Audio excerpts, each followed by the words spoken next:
Bismillahirrahmanirrahim. Assalamualaikum warahmatullahi wabarakatuh. Perkenalkan, nama saya Fani Rahmasari dari kelas 7D Manajemen. Di sini saya akan menjelaskan mengenai 7 pilar dalam proses komunikasi bisnis. Yang pertama ada pemahaman terhadap proses komunikasi. Pemahaman terhadap proses komunikasi harus dapat mengetahui beberapa hal, antara lain yang pertama, bagaimana menampakkan diri sebagai komunikator. Menurut Sotopen Kopay, komunikasi merupakan keterampilan yang penting dalam hidup manusia. Yang kedua, bagaimana menggunakan media dalam penyampaian komunikasi bisnis.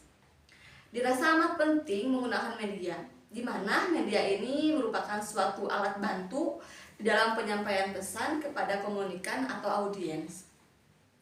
Selanjutnya yang ketiga, yaitu bagaimana menyusun pesan yang terarah.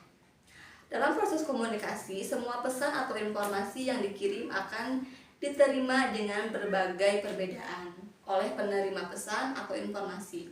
Baik karena itu merupakan suatu perbedaan dari latar belakang.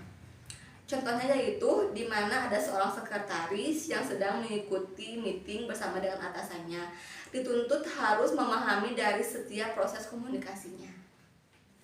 Yang kedua, di dalam 7 pilar proses komunikasi bisnis ini yaitu ada penggunaan pikiran atau booting, di mana komunikasi bisnis tidak selalu harus komunikasi massa. Kadang-kadang bisa juga komunikasi personal ataupun komunikasi kelompok. Dalam komunikasi, sejak awal kita harus sudah berpikir think good atau before communication. Contohnya yaitu saya sedang melakukan komunikasi bersama teman saya. Teman saya satu organisasi, di mana saya ini dituntut harus bisa memberikan pikiran atau ide gagasan untuk dapat memajukan organisasi saya. Yang ketiga yaitu memahami bahasa. Berkomunikasi dengan orang lain adalah rutinitas kita sehari-hari. Dalam berkomunikasi tentunya kita menggunakan bahasa dalam penyampaiannya. Bahasa dibentuk oleh kaidah, aturan, serta pola yang tidak boleh dilanggar agar tidak menyebabkan gangguan pada komunikasi yang terjadi. Kaidah, aturan, dan pola-pola yang dibentuk mencakup tata bunyi, tata bentuk, dan tata kalimat.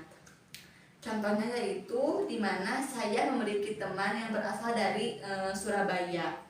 Ketika ia sedang melakukan komunikasi bersama saya, teman saya terkadang suka memakai bahasa Surabaya yang menjadikan saya kurang paham akan bahasa teman saya tersebut. Yang keempat yaitu kejelasan pesan atau clearness. Kejelasan pesan dalam komunikasi bisnis harus merupakan pesan yang dapat diterima dengan baik dan jelas oleh komunikan. Oleh karena itu, gunakan kalimat yang pendek, singkat, dan gamblang. Karena dengan kata-kata yang panjang dan berbelit-belit dapat menimbulkan persepsi yang berbeda antara komunikator dan komunikan. Contohnya yaitu saya memberikan sebuah pesan singkat kepada teman saya agar teman saya dapat memahami pesan yang saya sampaikan. Yang kelima merupakan daya persuasi. Daya persuasi atau bisa disebut juga kebutuhan dasar dan komunikasi bisnis. Seringkali kita menyebutnya dengan salesmanship karena mempunyai kemampuan membujuk. Persuasi yang efektif adalah kemampuan untuk menyampaikan suatu pesan dengan cara membuat audiens, pembaca atau pendengar merasa mempunyai pilihan dan membuat mereka setuju akan yang kita komunikasikan. Contohnya yaitu di mana saya memiliki teman yang merupakan seorang sales, di mana pekerjaan mereka dituntut untuk dapat membujuk customer agar dapat membeli produknya. Keenam yaitu kelengkapan pesan. Sampaikan pesan secara utuh dan lengkap. karena berbahaya bagi seorang komunikator dalam dunia bisnis jika ia menyembunyikan sesuatu dari komunikannya. Kelengkapan diperlukan agar komunikasi clear dan efektif. Dengan perkembangan teknologi, komunikasi dan komputer, data dapat semakin banyak terkumpul dan didapatkan.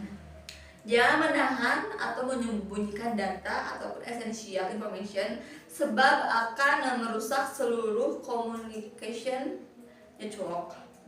Contohnya yaitu teman saya merupakan seorang sekretaris.